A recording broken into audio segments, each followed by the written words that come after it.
Hello, everybody. I'm Joe Concha. In case you're wondering, who is this guy and what happened to Steve? Well, my name is Joe Concha. As I mentioned, I live in Jersey. I have a 1-year-old daughter and an impossibly hot wife, so things are going well in that department. Otherwise, I write for a publication called Mediaite. What is that? Well, we're basically a media publication that covers the media, particularly the liberal aspects of it, at least as far as my commentaries are concerned. So I've joined here a couple times as a guest. The Newsmax people said, you know what, maybe we'll make him a host in a kind of a guest role. And sure enough, here I am, and certainly happy to be here on a glorious Wednesday afternoon in New York City. 70 degrees, partly sunny, wind coming out of the northwest around 11 miles per hour. A story for another time. Look, we've got a great lineup of guests for you today. Joining us in studio, we have author and filmmaker Dinesh D'Souza, who said to the judge before they sentenced him to 8 months in whatever a community confinement center is, take me to Newsmax before you take me away. So sure enough, he will be here. That conversation never happened, but he will be in studio. We also have research fellow at the Independent Institute. His name is William Watkins Jr. Bill, I call him, and he'll be here to talk to us about patent trolls. What are they, and why should we care? And later on in the show, we will show you an interview Steve had earlier in the week with the president of Judicial Watch, Tom Fitton. It's excellent. I can't wait to show that to you. So good, we certainly had to show that during this show today, and I'll stop saying show now. We also have a lot of great Malzberg panels lined up for you. The best of Give Me Fives. You won't want to miss it. So let's get started with a clip with Representative Paul Ryan. He's downplaying the Republican infighting at CPAC. The way the left tells it, the Republican Party is in this big, massive civil war. It's Tea Party versus establishment libertarians versus social conservatives. There's infighting, conflict, backbiting, discord. Look, I'm Irish. That's my idea of a family reunion.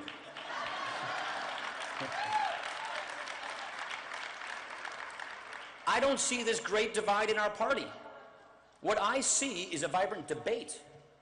We are figuring out the best way to apply our principles to the challenges of the day. Sure, we have our disagreements. And yes, they can get a little passionate. As you know, the midterm elections are coming in less than 2 months, and everyone is beginning to make predictions about the results. My next guest, however, suggested in a recent article for the Senate Conservatives Fund that the GOP, if it does not acquire the Senate seats they're hoping for, they only have themselves to blame because of constant infighting. So joining me now to talk about this further is the newly elected president of the Senate Conservatives Fund and former Virginia Attorney General Ken Cuccinelli. Ken, thanks for joining us. My pleasure. Grove had a recent op-ed in the Wall Street Journal saying that conservatives are to blame also for the shortfall in campaign donations. All of this infighting, you know, we have the Rove wing and we have, we'll call it the Cuccinelli wing. Is it going to have such an adverse effect on this election that Republicans, despite having not just the wind at their backs, but a downright gust, will fail to make Harry Reid the former Senate Majority Leader? Well, I'm not sure it's so much one-on-one as it is chaos. And while Karl Rove just thinks people aren't giving enough money, I would say that the Republican establishment is spending it on carrying dead weight like Thad Cochran and so on. And Mitch McConnell. I mean, Matt Bevin, who Mitch McConnell slaughtered in their primary, beat him soundly, polled better against Allison Grimes. Rob Maness in Louisiana, still alive, polls better against Mary Landrieu than Cassidy does. And yet the establishment is spending enormous sums of money to support these people who are vehement about not believing anything. And that is the core of our problem. If you compare the left to the right, their establishment on the Democrat side is the liberals. Now, they're wrong on most things. Establishment on our side is adamant about not believing anything. You can't stand for anything. You can't win that way. Well, in fact, you can't win without it. Well, we've seen that, Ken, right? If there isn't a reason to fight, then people won't fight. And they won't show up. And we've seen evidence of not having conservatives in at least the presidential elections over the last two, with John McCain and Mitt Romney. Some would say that they're not quite conservative enough. Conservatives didn't come out. I actually think I'm at the presidential level, 100% of Republican nominees who ran as conservatives, note I don't say governed, but ran as conservatives won, and 100% of Republican nominees for president who ran not as conservative, and you mentioned Romney and McCain, and they both did that, have all lost. I mean, how much clearer numbers do you need than 100%? So you didn't see George W. Bush as a true conservative, but more of a compassionate conservative. Obviously, he ran. You can't reasonably say, I don't think that from a movement conservative perspective that either of those people were conservative as they governed. Ken, what do you think? George Bush Sr. is a better example. He ran as the third term of Ronald Reagan and won, and then he governed as a non-conservative and he lost. So in your mind, as we look ahead just for a second, instead of the midterms in November, but to 2016, who would be your top candidate as a true conservative that could beat, and let's face it, it's most likely going to be Hillary Clinton in that election? Yeah, I think there's a whole tier of them. I think this is going to be the best field of Republican candidates in a presidential field since Reagan was in the field. And that's very encouraging. There's a lot of people who I think, to one shade or another, could be very good. Rand Paul, Ted Cruz, Marco Rubio, Scott Walker.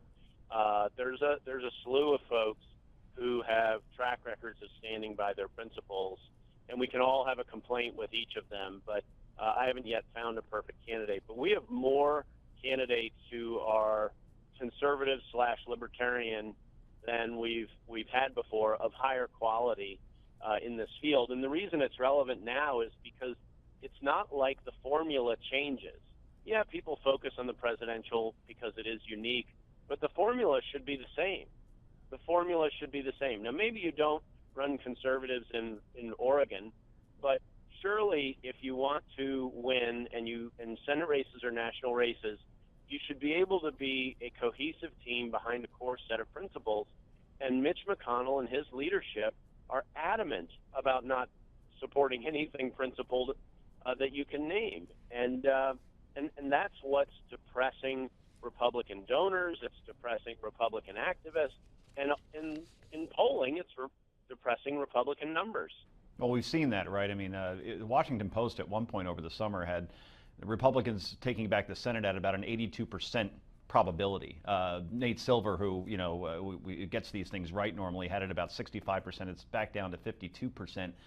Money has been an issue as Rove is bought up. Why or how are Democrats able to outraise Republicans when Republicans seem to have so much more motivation, given where the president is in terms of his approval numbers, and given what we've seen over the last 6 years? You would think that a Republican Senate control would be enough to at least make it even in the fundraising fight, but instead it's almost 2-1. Yeah, let's acknowledge one element of cheating. The Obama administration, Harry Reid, Schumer, a whole slew of them have actively used the levers of power to tyrannically scare off donors. I mean, the IRS as an entity has been doing this. I mean, there's just no question about it. And the reality is, a lot of donors say, I think this is awful, I think it's terrible, but I don't want to be the one to fight it, and I don't want the headache. And so to a certain degree that has worked. Now let me just say, Rove said, they've outspent us by about $105 million to $85 million. I've been outspent in all 5 elections I've been in, while winning. A 5-4 spending margin to me sounds dreamlike if my side actually believes something, because I can rally troops around principles a whole lot easier than I can make up a 25% Well, Ken, you saw that in Virginia. I mean, you just ask Mr. Canner about the importance of money. 10 to 1. Right, and it wasn't even close, right? So it wasn't even close. It was a double-digit win for Dave Bratt based on principles. Now, even though you lost last time, you seem to be more visible. You've gained more power, more respect, particularly in the more conservative wing of the Republican Party. Do you run again? You look at McAuliffe and you see his approval ratings around 44%. I've seen numbers right, mid-40s. It's not exactly a big party for Mr. McAuliffe right now. Do you run again? Where do you run again? What are your plans? We got about a minute. I'd love to hear about your future plans. Yeah, before I was the Attorney General, I was in the state Senate, and for your viewers who aren't familiar with Virginia politics, I was a conservative from Fairfax County, about 35 miles west of D.C. And as a conservative in Fairfax County, I was covered by the Endangered Species Act. So it was brutal for me to win there. And after 12 years of running as a down-the-line conservative and fighting for our principles, 6-year-old son's soccer team, to go to the 5-year-old soccer camp and to work a number of different jobs, including practicing law. And I'm still suing the president over NSA, and I'm fighting for the Second Amendment in one of my law firms. And, you know, I'm still fighting for the same principles I've believed in and fought for a long time. But the quality of life is a whole lot better.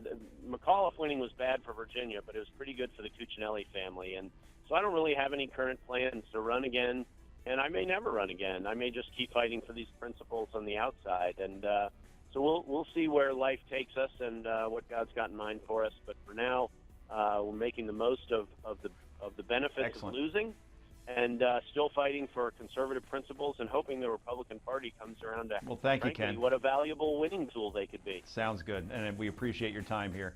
Up next, the Malzberg panel here in the Steve Malzberg Show. Ken Cuccinelli, thanks again for joining us, and we'll be back just in a couple minutes.